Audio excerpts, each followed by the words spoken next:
台湾人这年这拢有送礼的习惯，后个月就是中秋啊。即马为着要来鼓励大家买一寡诚心障碍者所做的产品，台北市府是结合着42个民间团体的庇护工厂，提供多元的选择。中秋节伫要到啊！中秋送礼的商机真大，市面顶悬有真侪中秋礼盒。除了大品牌，台北市庇护工厂嘛结合42间民间团体，推出真侪无同款的中秋礼盒，有鸡卵糕、酱料、咖啡等等。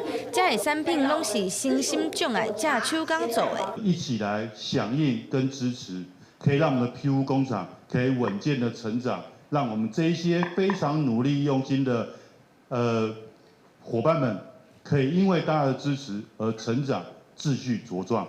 有庇护工厂的经理表示，做庇护工厂的初心是希望身心障碍者有工作机会。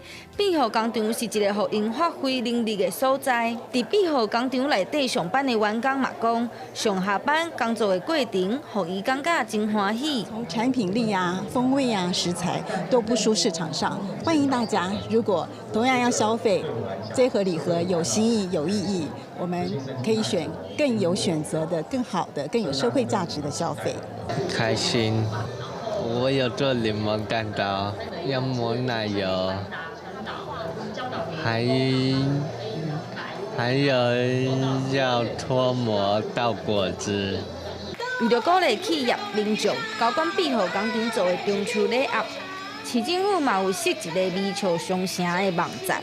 市政府表示，交管庇护工厂的产品，唔但是认同身心障碍者的打拼，嘛是支持因上好的行动。记者陈成东、谢桂玲台北报道。